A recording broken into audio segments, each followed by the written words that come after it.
दिया है, हमारे छोटे भाई हैं और लेट से सो के उठते हैं।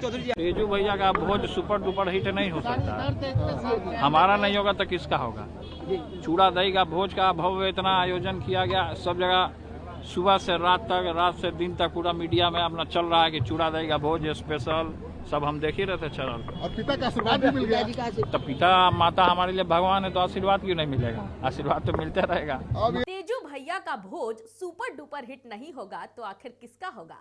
आखिर तेजू भैया सुबह से लेकर रात तक और रात से लेकर दिन तक उनकी जो खबरें हैं वो मीडिया में चल रही थी, और ये बातें हम नहीं कह रहे हैं बल्कि ये खुद तेजू भैया कह रहे हैं। नमस्कार, मैं हूं आपके साथ प्रीति और आप देख रहे हैं नेशन न्यूज। आपको बता दें कि आज मकर संक्रांति का दिन है। ऐसे में भाजपा कार्यालय, रत्नेश सदा, तेज प्रताप यादव समेत कई ऐसे तमाम बड़े नेता हैं जिनके आवास पर दही चूड़ा भोज का आयोजन किया जा रहा है। लेकिन सबसे ज्यादा जिसने सुर्खियां बटोरी है वो है तेज प्रताप यादव, क्योंकि तेज प्रताप यादव के आवास पर तमाम बड़े नेताओं का जमावड़ा लग रहा है। ना सिर्फ जनशक्ति जनता दल बल्कि राजद के साथ साथ एनडीए खेमे के जो नेता हैं वो भी लगातार तेज प्रताप यादव के आवास पर इस दही चूड़ा के भोज में शामिल होने के लिए पहुंच रहे हैं। सबसे पहले आपको बता दें कि उनके पिता लालू प्रसाद यादव भी इस भोज में शामिल होने के लिए पहुंचे थे। उसके बाद राज्यपाल आरिफ मोहम्मद खान भी पहुंचे। इसे लेकर तेज प्रताप यादव ने कहा कि इन दोनों का आशीर्वाद उन्हें मिल गया है। हालांकि जब मीडिया ने यह सवाल पूछा कि आपके छोटे भाई नहीं दिख रहे हैं, तो इस पर तेज प्रताप यादव ने कहा, हमारे छोटे भाई है ना, थोड़ा देर से सो करके उठते हैं। इतना ही नहीं, जब उनसे ये सवाल पूछा गया कि आपके दही चूड़ा भोज में तो तमाम बड़े नेताओं का जमावड़ा लग रहा है सुपर डुपर हिट हुआ है। इस पर साफ तौर पर तेज प्रताप यादव ने कहा है कि तेजू भैया का भोज सुपर डुपर हिट नहीं होगा तो आखिर किसका होगा।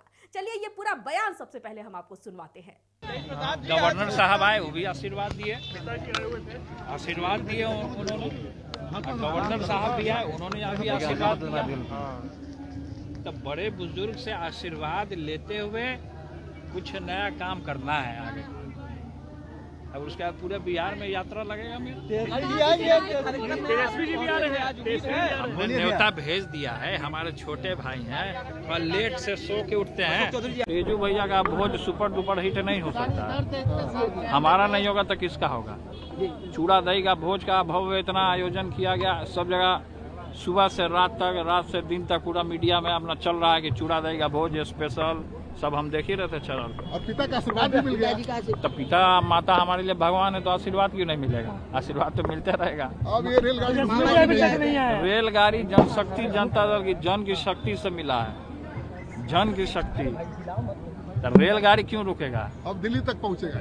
रेलगाड़ी जिस तरीके से पिताजी ने कुल्हड़ चालू किया था, उसी तरीके से कुल्हड़ अभियान चालू होगा। मामा जी भी आए हुए, मामा जी का आशीर्वाद मिला। सभी लोग आशीर्वाद है, मामा जी का आशीर्वाद है, सब लोग आएंगे, सब लोग। तो आपने सुना कि किस तरह से तेज प्रताप यादव ने कह दिया है कि उन्हें उनके पिता लालू प्रसाद यादव, राज्यपाल का भी उन्हें आशीर्वाद मिल गया है। जो तमाम एनडीए खेमे के बड़े नेता है वो भी पहुंच रहे हैं। आपको बता दें कि उप मुख्यमंत्री बिहार सरकार के विजय कुमार सिन्हा है, वो भी तेज प्रताप यादव के आवास पर पहुंचे थे। राबड़ी देवी के भाई तेज प्रताप यादव के जो मामा है सुभाष यादव, वो भी वहां पर इस भोज में शामिल होने के लिए पहुंचे थे। लगातार ये कहा जा रहा था कि तेज प्रताप यादव जिस तरह से खुद जा करके निमंत्रण दे रहे हैं, तमाम एनडीए खेमे के नेताओं को भी जिस तरह से वो निमंत्रण दे रहे थे, कहा जा रहा था कि तेज प्रताप यादव कहीं ना कहीं यहां से एक नई सियासत की शुरुआत कर रहे हैं। अगर हम राजद की बात करें तो लालू प्रसाद यादव का आवास हर बार मकर संक्रांति के दिन पूरी तरह से चहल पहल वहां पर होता था। दही चूड़ा भोज का आयोजन वहां पर होता था, तमाम बड़े चेहरों का वहां पर जमावड़ा लगता था। लेकिन इस बार चाहे वो राजद कार्यालय हो या फिर राबड़ी आवास, पूरी तरह से वहां पर सन्नाटा पसरा हुआ है। लेकिन वहीं दूसरी तरफ तेज प्रताप यादव ने इस सन्नाटे को भर दिया है, क्योंकि जो तमाम बड़े नेता है वो कहीं और नहीं बल्कि तेज प्रताप यादव के आवास पर नजर आ रहे हैं। तो इस वक्त की रिपोर्ट में फिलहाल इतना ही। मुझे दीजिए इजाजत, लेकिन देखते रहे नेशन न्यूज। धन्यवाद।